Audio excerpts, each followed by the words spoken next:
Hey guys, it's Thursday, July 2nd. Headed to Greer, South Carolina, and Lancaster, South Carolina, and Heath Springs and Elgin today. And I was the other day I was at a job. My mom called me, said, "Hey son, Aunt Betty, Uncle Jimmy, Uncle Jimmy's brother passed away, and they're cleaning out his house. And if you know me, I love to go pick through a house that's been a barn or whatever that's been abandoned, not abandoned, but kind of. I just like to pick. If I could be an American picker like the TV show, I'd do it in a heartbeat. That'd be my dream job. But while I was there picking through stuff, my dad calls and said, "Hey son, where are you?" I said, "I am not too far from you. What you got?" And he said, "Swing by the house." I said, "Okay." So after a couple hours of picking, I decided I went over to my dad's house, and I pull up and I see the most glorious sight.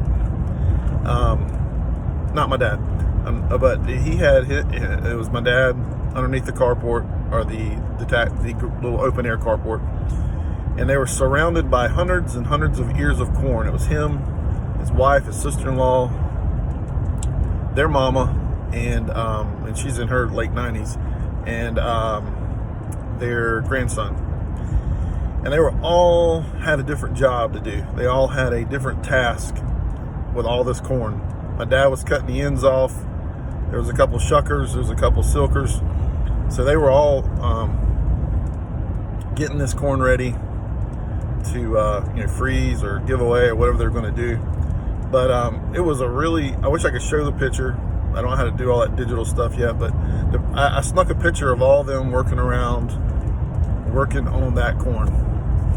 And the reason I took the picture was because I don't have pictures of everything we used to do growing up. That was probably the most awesome time I ever had. I had fun as a kid doing, going to church or going to school, or just me and my brother hanging out in the woods, building forts, whatever. That's cool. But with family time, with extended family time, it seemed like there was always something to look forward to constantly throughout the year. And I started making a list of all the things that I've been missing out on, and I was like, wow, this is crazy that we used to do all this stuff together, and now it's just not that way anymore. And not just my family, it's a lot of families. There's kind of a dying trend. We used to, every season we used to have a what we called a pig kill.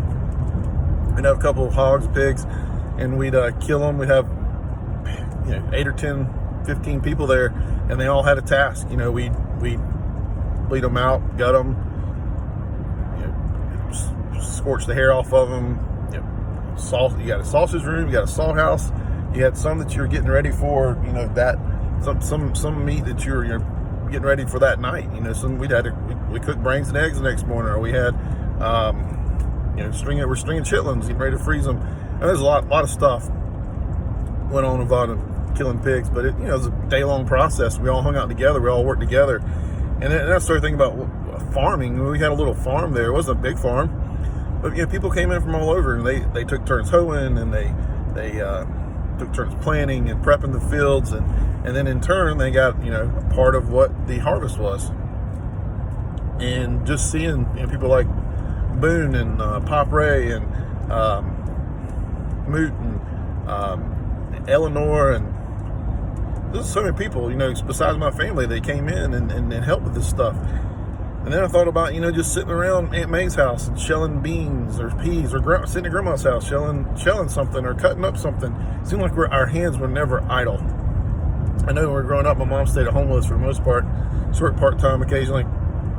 But, we did things like cross-stitching and piano, and because we wanted to be more well-rounded, which that didn't last long, most of those. But, idle hands were of the devil, so to speak. So we were always made to do something constructive. And, of course, technology wasn't so big back then. But, I remember out in Uncle Henry's old place in the barns, and the men came over on a cold, rainy day, and we'd have stews out there several times during the winter.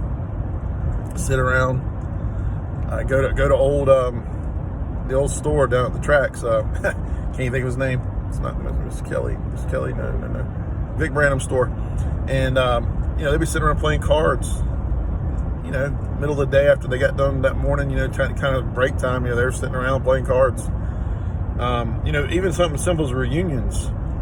I haven't been to a reunion in several years, but we used to go to Colvin reunion and the Watson reunion and the Branham reunion and the Raven reunion. It seemed like every Sunday was a reunion at my grandma's house because she used to cook for an army, and anybody and their brother could come, and anybody and their brother normally came.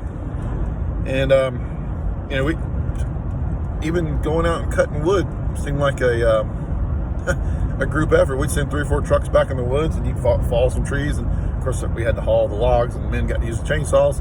But those are group things that were awesome, and there's so many other things I could list.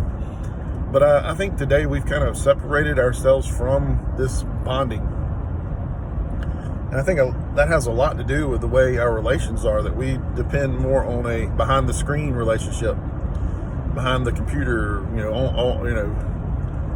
texting relationship or whatever. I think it's one of our downfalls that we don't have that social camaraderie that we used to have, and it's sad, and I miss it, and I don't think I could ever bring it back. I could try harder to do things like that, but that's another goal of mine this year, is to try to implement things into my family's life maybe that we can do that's more hands-on. We do a lot of that, but I'm talking things like old school things, like digging for worms, or just planting a garden, or whatever it might be. I love digging for worms. Makes fishing all the more merrier because you worked hard for those worms. Anyway, that's my thought for the day, is to just think about some of the things you used to do and see if you can incorporate any of those things with your family, and maybe break yourself away a little bit from the stupidity of social media. All right, sorry, Mr. Brent. I know I'm driving. I'm not texting. I know I'm videoing, paying attention. I got my surroundings down, but have my seatbelt on. Take care. Y'all be good.